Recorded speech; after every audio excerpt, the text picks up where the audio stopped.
Talking about pain is only useful if we know what to do when we've been talking about it. Right? I have no interest in actually bringing up pain and having people talk about pain and then leaving people stuck in pain. So welcome back. This is part 4 of the Navigating Pain series brought to you as part of Grounded Moments. And today we're going to specifically dive in and talk about 4 steps to take to get us out of the pain that we're in, to move us from a place of disconnection with people to a place of being able to connect and be open to connection. Right? If you've missed any of the previous 3 episodes, I really want to encourage you to go back and watch them before jumping in and watching this video. It'll make a lot more sense if you've been following along the whole way and actually have some language for the pain that we've been talking about that we're going to lean into today. So if you've been with me through this whole journey and have been able to identify what your pain experience is, whether it's more internally oriented, that the experiences say something about you, or the more externally oriented, it feels like it says something about the safety and trustworthiness of the relationships around you, and you can actually have some language for that. And you've begun to open your mind a little bit to this recognition that we need to be able to shift from a place of reactivity to a place of empathy, which opens us to connection, and to shift from a place of survival mode to a place of empowerment, that I can make choices and there's things that I can do. And so we're recognizing that those are the shifts that we need to be able to make if we're going to be good leaders and if we're going to be good parents. And in order to make those shifts, there's 4 steps that I'm going to walk us through today about what to do. We're going to talk about owning your pain. We're going to talk about recognizing what you do to cope with your pain. We're going to talk about grounding yourself in something bigger, so finding something bigger. And we're going to explore that and talk about what that means. And then we're going to talk about the 4th thing, which is living out of that something bigger. So we're going to walk through all 4 of those things today. So stick around with me. I think this will be really helpful for you. So the first step in actually getting out of pain is being able to own your pain. We have to be able to name it. We have to be able to talk about it. I tell my clients all the time, if I don't know the task at hand, if I don't know the project we're working with, how in the world are we going to know which tools are the right tools? Right? If I'm rebuilding something in my yard, I use very different tools than if I'm building something inside my house. And using a rake inside my house, not going to be all that helpful. But I need to know what it is that we're dealing with. You need to know what it is that you're dealing with in order to be able to move forward. So I unpack this a lot more in the first video. So if you haven't watched it, go back and watch that. We're really looking at how do you put language on your pain, either the internal experience of it having something to do with your identity or the external experience of it having something to do with safety and relationship. The first step that we need to do is to be able to own it and name it and see it.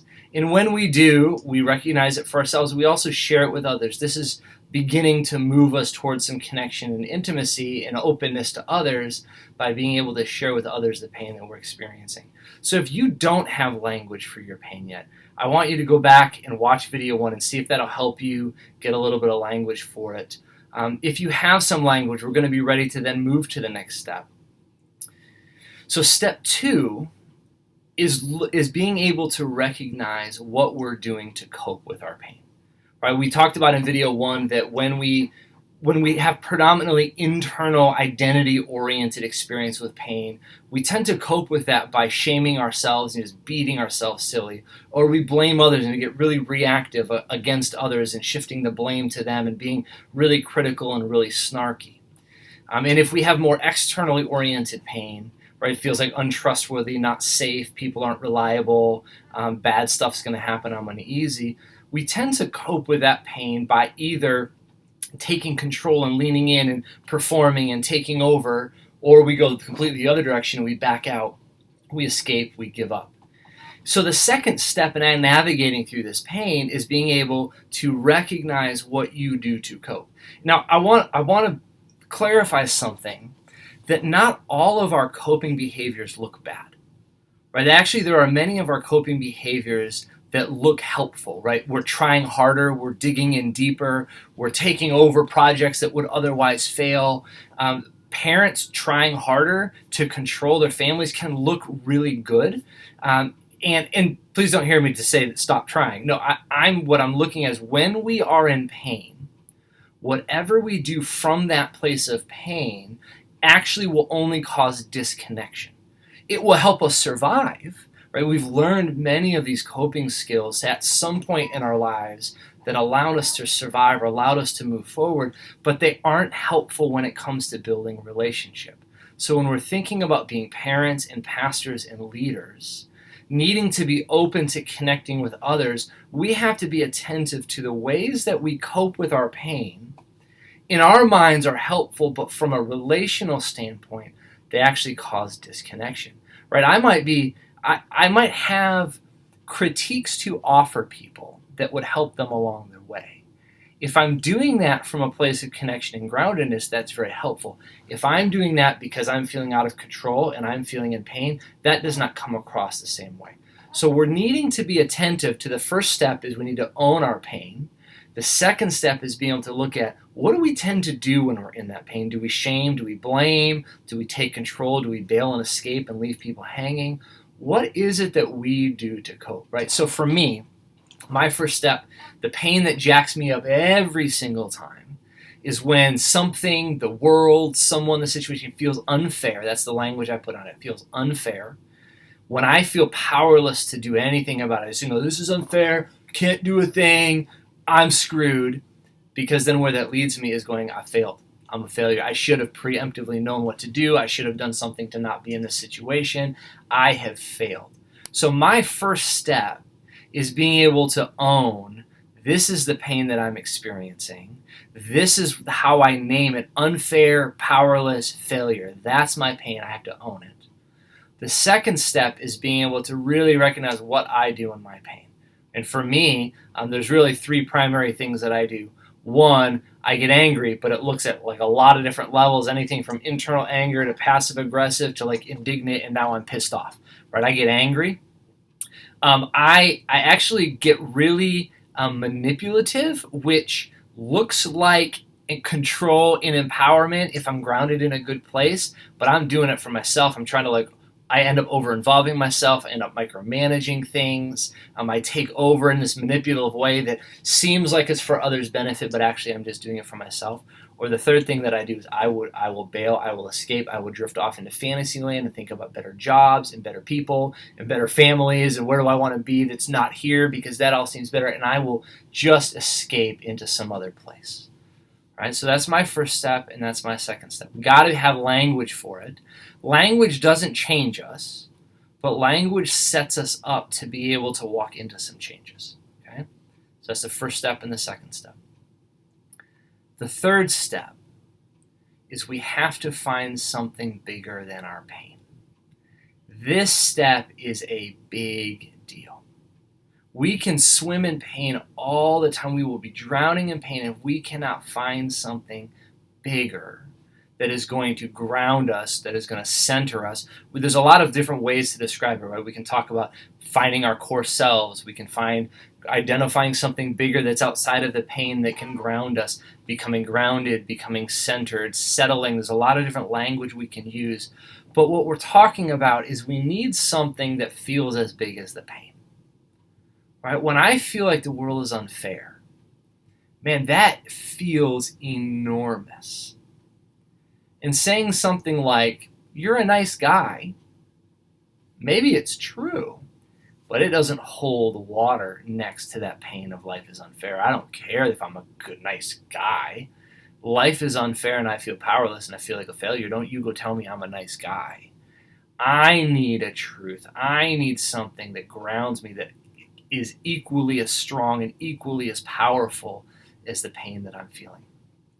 In the process of finding those grounding, bigger truths, core self, this is a bit of a journey that we're going to have to go on. This is a place I often recommend getting resources, getting help, find a therapist, let them help you navigate through this because it can be hard. It actually took me quite a while to land. I had to try different truths on and go, I think this is the bigger one. And then I got in pain and I'm like, no, this doesn't mean anything and it didn't work. And then I'm mad and go, yeah, because this wasn't actually bigger and I thought it was bigger. So we're looking for something that's bigger. And really, there's three sources for where we're going to find a bigger truth, a bigger experience, a bigger reality than our pain. Other people's voices in our lives, our own inner voice or our spiritual source. Right? Other people say things about us. We have internal things that we know are true about us. We have a spiritual source that speaks things over us. And the journey of finding what that bigger truth is, this is very, very personal. There are no two people whose pain looks exactly the same. And therefore, there's no two people whose bigger truths are going to look exactly the same. Sometimes we might have some overlap, but they're going to be really, really specific. Right? So for me, I guess I'll give you an example. The truths, this bigger truth, right? This something deeper for me than the pain. When I feel that things are unfair, I'm powerless, and I'm a failure because I should have known it, should have seen it coming, I should have done something. And I get angry, and I manipulate, micromanage, and I escape. The truth that I have to grab a hold of that is bigger than this is, one, all my feelings are valid. This is important for me. I spent a lot of time having my feelings invalidated, of going like, it doesn't make sense. Why would you feel that way? Just turn off your feelings. And I actually have to stop and tell my feelings, okay, you're valid. You might not be helpful. You might not get me anywhere, but you're valid. Like you get to exist because life can be hard, and actually that does look really unfair. And you actually kind of are in a powerless position. So let me just validate you for a moment that you're not crazy. What you're feeling makes sense. So I have to validate this. So that's actually the first really big thing for me, is what I'm experiencing is valid. The second thing is I do have to remind myself that I am good enough. And that enough word is key for me. Not I'm a good guy, because I can actually give you some pretty clear examples of moments when maybe I haven't been good, or haven't been a good husband, or haven't been a good pastor, or haven't been a good therapist. I can give you those moments. And so the truth for me is that I am good enough. I'm a good enough husband to open myself to connection. I'm a good enough therapist. I'm a good enough pastor. I'm a good enough man. I'm good enough. And then the third truth for me that sits bigger is the truth that I'm brave. That even when things are unfair, even when I feel powerless, I'm still at my core an incredibly brave person. I can look back in moments when I could have run, when I could have left, when I could have not done hard things. And at my core, I know that I am a brave person. Now, those are my truths, and from the position of having those truths, it actually sounds, oh yeah, like, okay, we can do this. I'm telling you, finding those truths is hard. Right? And I actually want to do something with you for a moment to see if I can actually help you get in touch with some of these deeper truths that you have for yourself that you might be looking for. And I want you, even just where you are, take a deep breath, settle back in your chair, take a deep breath, and I want you to imagine, I want you just to think about like a moment or a situation or a place or something you did that you were like, this was like the best version of me. This was my kick-ass self. This was the fullness of me, right? Pulled back from any restraints. Maybe you went on a trip somewhere. Maybe you came through for someone. Maybe you set a goal and you overcame it, and you climbed a mountain and you're on the top, and you're having this experience of yourself of going, that's me at my best. I want you to pause for a moment and allow yourself to be drawn to this memory, to this place that is you at your best. This is your best self. This is you on your best day. All of your strengths and attributes on display. And I want you just to examine it, to look at it in your mind's eye, to notice what it felt like for you to be in that moment, to notice what posture you were standing or sitting with and how you were engaging the world and the people you were with in that moment. I want you to just watch that scene for a minute. And as you do, I almost want you to imagine that out of this scene pops a couple word bubbles.